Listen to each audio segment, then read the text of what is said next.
देखिए, सनातन पर सवार सियासी उबाल। तमिलनाडु सरकार में मंत्री और मुख्यमंत्री एम.के. स्टालिन के बेटे उदयनिधि स्टालिन का बयान विपक्ष के गले की फांस बन गया है।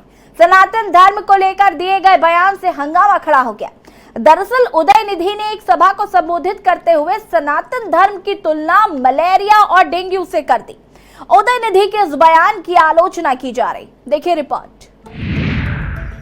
तमिलनाडु सीएम के बेटे ने सनातन धर्म को बताया बीमार। उदयनिधि स्टालिन के बयान पर घमासान।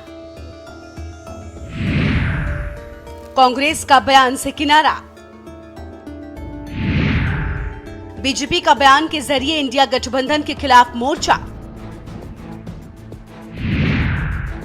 दिल्ली में उदयनिधि स्टालिन के खिलाफ एफआईआर दर्ज।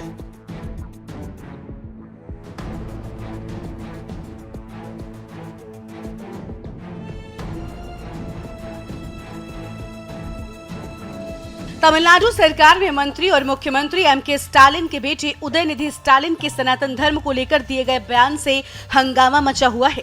दरअसल उदयनिधि ने एक सभा को संबोधित करते हुए सनातन धर्म की तुलना मलेरिया और डेंगू से कर दी है। तमिलनाडु के मंत्री उदयनिधि स्टालिन का बयान। उदयनिधि ने अपने बयान में सनातन धर्म की तुलना डेंगू और मलेरिया से की। उन्होंने कहा कि सनातन का सिर्फ विरोध नहीं किया जाना चाहिए, बल्कि इसे समाप्त ही कर देना चाहिए। उदयनिधि ने सनातन उन्मूलन सम्मेलन में दिया बयान। बहरहाल उदयनिधि के इस बयान की आलोचना की जा रही है। उनके खिलाफ पुलिस में शिकायत दर्ज की गई है। सुप्रीम कोर्ट के वकील और सामाजिक कार्यकर्ता विनीत जिंदल द्वारा उदयनिधि स्टालिन के खिलाफ सनातन धर्म के खिलाफ उनके उत्तेजक, भड़काऊ और मान हानिकारक बयान के लिए दिल्ली पुलिस में शिकायत दर्ज कराई है। इसमें भारतीय दंड संहिता की धारा 120B, 153A, 295 और 504 और आईटी एक्ट की धाराएं शामिल हैं। वहीं इसके अलावा हिंदू सेना ने भी उदयनिधि स्टालिन के खिलाफ दिल्ली पुलिस कमिश्नर से शिकायत दर्ज कराई है। उदयनिधि के इस बयान से कांग्रेस ने किनारा कर लिया है, तो वहीं बीजेपी ने इसे जीनोसाइड कॉल बताया है, जबकि आरजेडी ने इस बयान के लिए माफी मांगने की बात कर दी है। BJP IT cell chief Amit Malviya ने कहा कि वो सनातन धर्म को खत्म करने की बात कर रहे हैं। अमित मालवीय ने कहा कि राहुल गांधी मोहब्बत की दुकान की बात करते हैं, लेकिन कांग्रेस के सहयोगी डीएमके के वंशज सनातन धर्म को खत्म करने की बात कर रहे हैं। कांग्रेस की चुप्पी इस नरसंहार आह्वान का समर्थन है। इंडिया गठबंधन को अगर मौका मिला तो वो हजारों साल पुरानी भारत को नष्ट कर देगा। इंडिया गठबंधन को अगर मौका मिला तो वो हजारों साल पुरानी भारत की परंपरा को नष्ट कर देगा।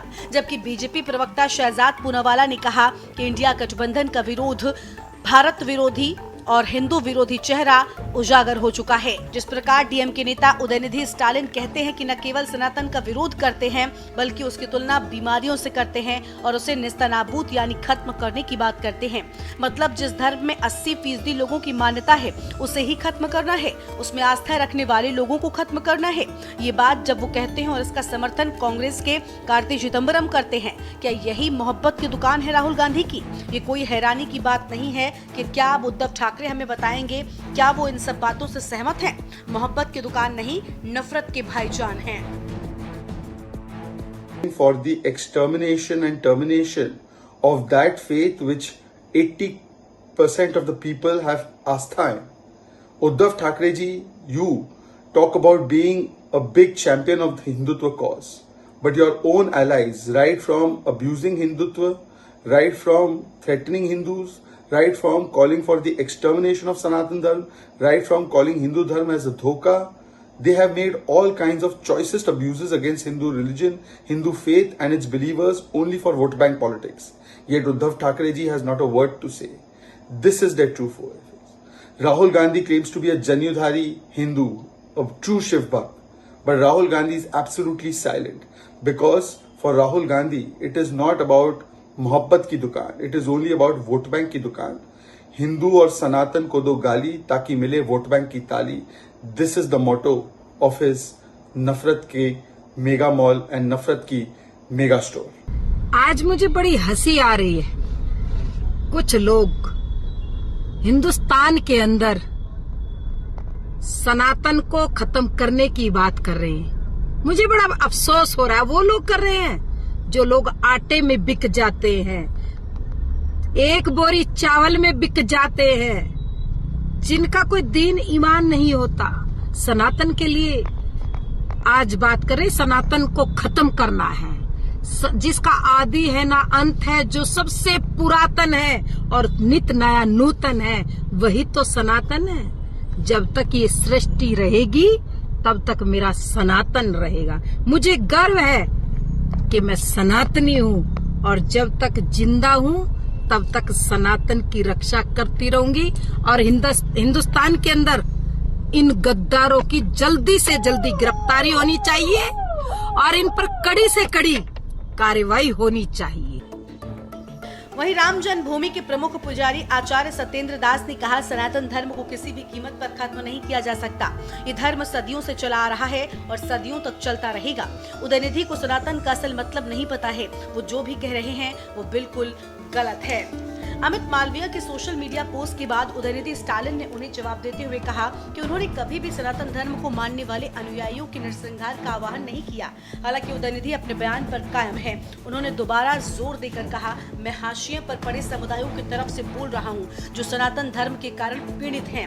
डीएमके नेता उदयनिधि ने कहा, मैं अपनी टिप्पणी के संबंध में किसी भी कानूनी चुनौती का सामना करने के लिए तैयार हूँ।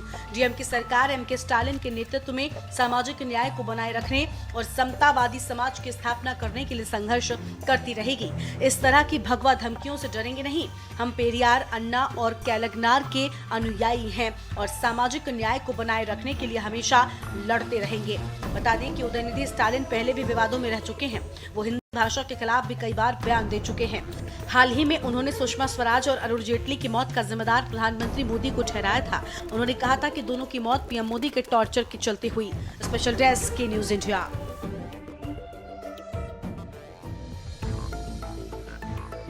तवज्जो, खास बड़ी बात। विपक्षी गठबंधन पश्चिमी यूपी में भाजपा को चुनौती देने के लिए हैंडपंप का साथ खोना नहीं चाहता। यानी जयंत चौधरी विपक्षी दलों के लिए जरूरी है, तभी उनके प्रति मुंबई बैठक में खास उनको महत्व मिला है। देखिए रिपोर्ट।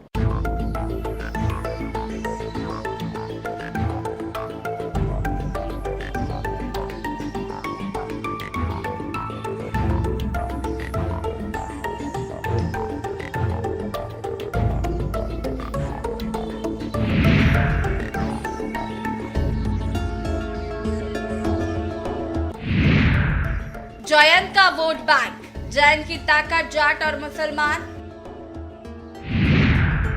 दलित 26%, जाट 17%। गुर्जर, सैनी, कश्यप, ठाकुर, शर्मा त्यागी वोटर्स में भी पकड़।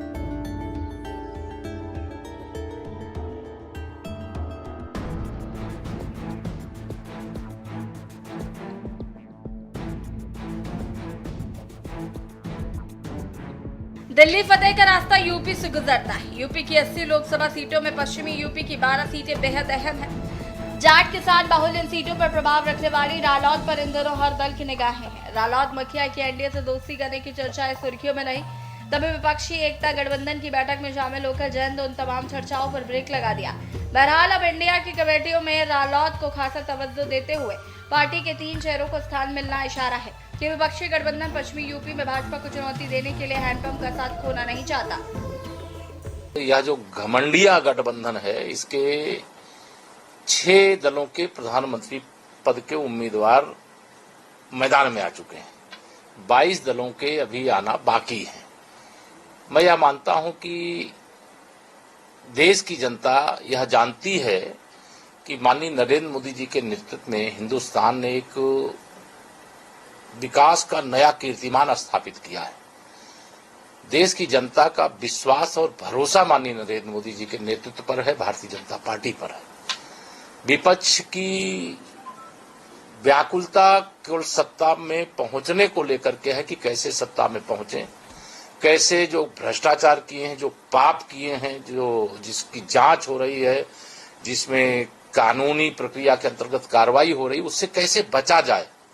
लेकिन भ्रष्टाचार मुक्त भारत, परिवारवाद मुक्त भारत, तुष्टीकरण मुक्त भारत बनाने का जो संकल्प है, उस संकल्प को मेरा पूरा विश्वास है देश की जनता सफल बनाना चाहती है। आपको बता दें कि इंडिया गठबंधन में राष्ट्रीय लोकदल से 3 चेहरों को जगह मिल चुकी है। चर्चा है कि पार्टी से एक चौथे नेता को भी बड़ी जिम्मेदारी जल्द दी जाएगी, जिसकी घोषणा अगली बैठक में हो सकती है। फिलहाल रालोद के राष्ट्रीय उपाध्यक्ष शाहिद सिद्दीकी, युवा नेता प्रशांत कनौजिया और राष्ट्रीय प्रवक्ता रोहित जाखड़ को इंडिया में अहम पदों पर रखा गया है। शाहिद सिद्दीकी को कैंपेन कमेटी में लिया गया। प्रशांत कनौजिया मीडिया और रोहित जाखड़ को सोशल मीडिया और कैंपेन कमेटी का सदस्य बनाया गया। रोहित 12 सदस्यीय सोशल मीडिया कमेटी और 19 सदस्यीय कैंपेन कमेटी में शामिल है। 3 लोग इंडिया के मैनिफेस्टो, अभियान, प्रचार प्रसार और मीडिया, सोशल मीडिया से जुड़ी तमाम जिम्मेदारियों को संभालेंगे। चुनाव को लेकर जो एजेंडा बनाया गया है उसमें ये समितियां आउट करेंगी। बता दें कि दिल्ली में सेंट्रल सिस्टम पर ये समितियां काम करेंगी। पश्चिमी यूपी में रालोद का बड़ा असर। दरअसल पश्चिमी यूपी का मतलब जाट नहीं। यहाँ रालोद वर्तमान हालातों में मजबूत स्थिति में है। ऐसे में भाजपा सपा से लेकर तमाम दल जानते हैं वेस्ट यूपी चाहिए तो रालोद से हाथ मिलाना पड़ेगा। भाजपा की निगाहें लगातार छोटे चौधरी यानी जैन पर टिकी है।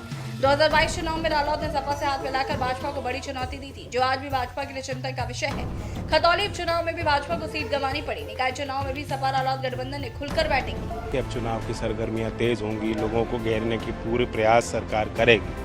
हम और आपको तैयार रहना चाहिए, इस तरह की अफवाहों पे ना जाएं, विश्वास करें अपने लीडर्स पे, जो लोग देश और मुल्क का भला चाहते हैं, जो इंडिया पार्टीज़ हैं। हम सब एक बहुत मजबूत एजेंडा लोगों के बीच ले जाएंगे और जनता से हम उम्मीद करते हैं कि मौका हमें दें। बहुत अच्छी पॉजिटिव बात की है, सब लोगों को हाथ बटाना पड़ेगा।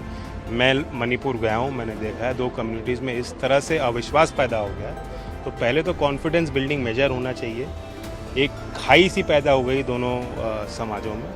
दोनों ही वो लोग हैं जो भारत के नागरिक हैं, भारत की धरती को उन्होंने अपनी धरती माना है और देश के लिए वो कुर्बानी भी देते आए। तो ये विश्वास पैदा करने का बयान राहुल जी ने दिया है और यही कदम सरकार को भी उठाने चाहिए। वेस्ट यूपी में कुल वोट में 17% जाट। पूरे यूपी में जाट समुदाय की आबादी 4 से 6% के बीच है, लेकिन पश्चिमी यूपी में कुल वोट में करीब 70% हिस्सेदारी जाट समुदाय की है। इस इलाके के 120 विधानसभा सीटों और 18 लोकसभा सीटों पर जाट वोट बैंक का असर रखता है। इन्हीं में 12 लोकसभा सीटों पर जैन की नजरें हैं। जैन के आसपास दादा पिता की विरासत में मिला जाट, गुर्जर, राजपूत और मुसलमानों का वोट है, जिसे राजनीतिक दल अपने अनुसार भुनाना चाहते हैं। स्पेशल डेस्क के लिए